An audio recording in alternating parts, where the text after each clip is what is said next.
Hi guys, today we joined Imee and taught her how to make our traditional shortbread, and we thought we'd bring you guys along as well.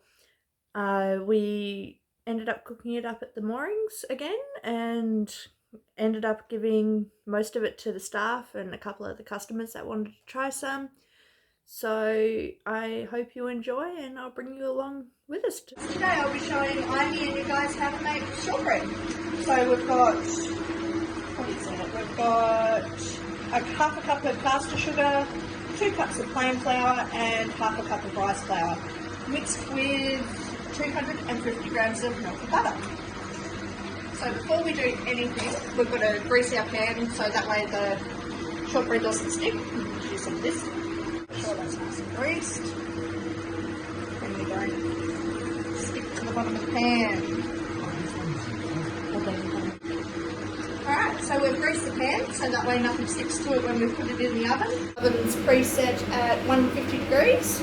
First thing into the bowl, we've got to put our butter, which is at room temperature now.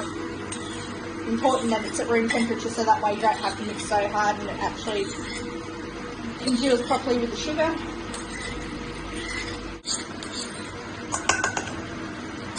Next we add in the caster sugar and we've got to make sure it's sifted through so there's no lumps.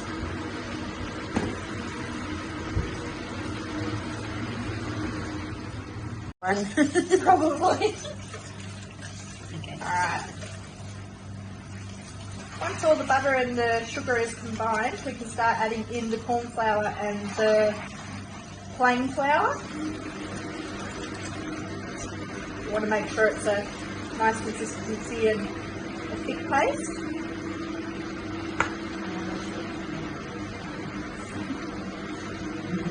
Gradually add in the 2 flours mixed together, so that way we don't form too many lumps.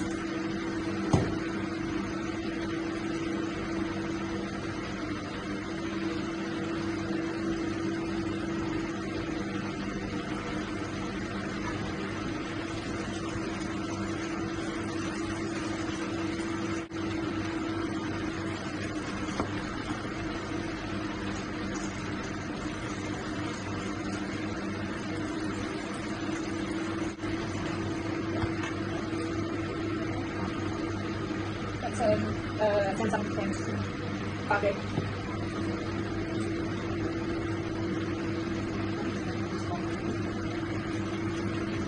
That has a bit of camera on it.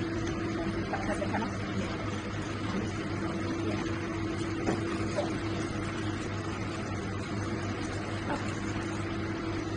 Is there any other recipe that you need to follow? Until it starts to thicken. You'll find that it thickens very easily. The biggest thing you've got to try and avoid is the lumps. So lumps of flour, and that doesn't taste very nice. Gives your arms a good workout though.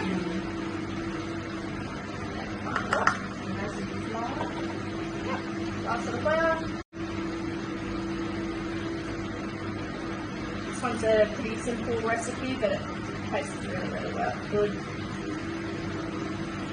You can add custard powder if you want for a different flavour and texture, but the basic version. Traditional. Yeah.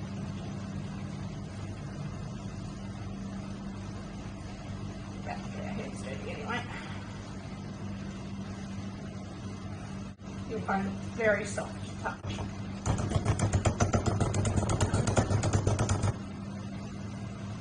Like it's not going to be possible again.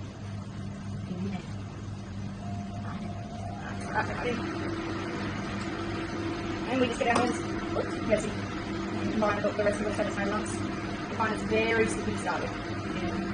But it'll get It's like making a dough. It is. So it's a very light dough. Yeah.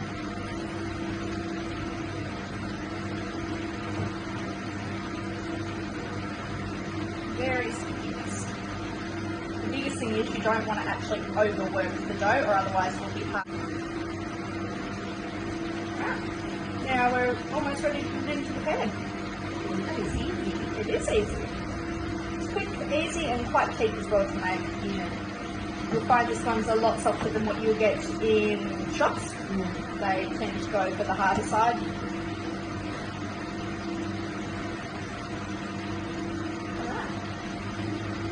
Once you've got a soft dough like this, we can transfer into the pan and get ready to store. So we don't have to sit then and wait for 5 minutes or something. No, this one you don't need to because there's no yeast in it. Next we grab our pan that we've already greased. As much of the dough as you can in one go.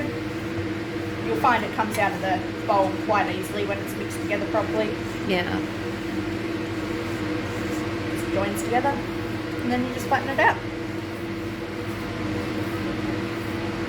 Try and make it as even as possible.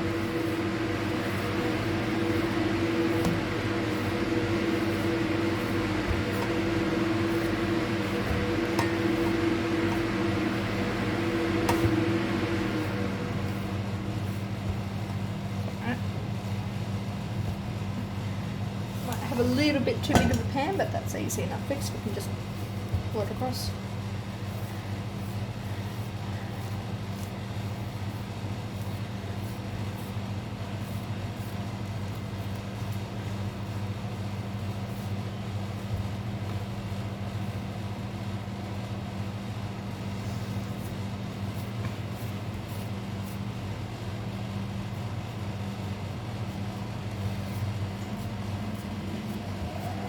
This will be a good snack.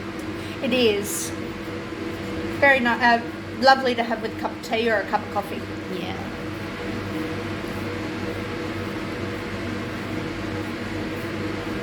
Getting it flat and even is the hardest part because it sticks to rolling pins.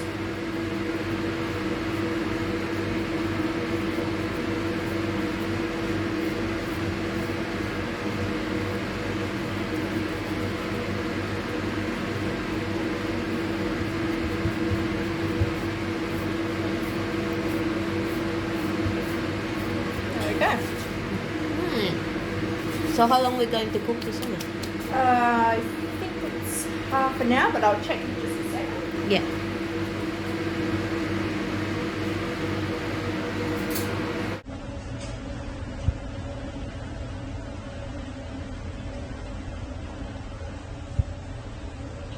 It's actually perfectly cooked. So 40 minutes. 40 minutes. So we let this cool for about 10 minutes. And then we put it onto just a cooling rack to help it finish cooling and so we can actually eat it. And just put the towels. I'm just going to store the box of pop. I'll have a coffee with that.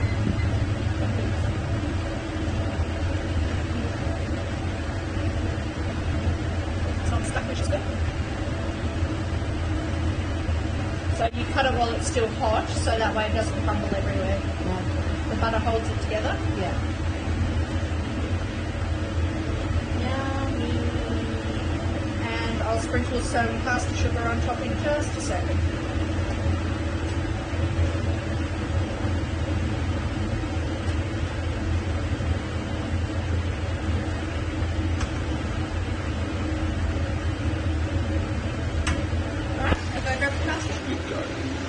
So now we just sprinkle with some caster sugar, right? Mix that around and let it cool.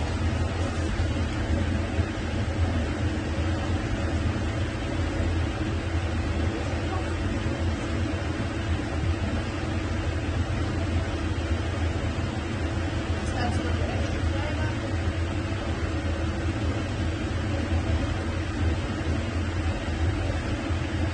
And by the looks of it, someone is very eager to try it. And I would say Imee is very eager to try it too. Yes, I love that. Alright. Now we just wait for 10 minutes and we'll put it on the cooling rack and let it cool the rest of the way. Alright, here's the finished product. We've plated it up and we'll take it out to the rest of the bar staff and the kitchen staff in a minute and hopefully you'll enjoy. Thank you very much for watching.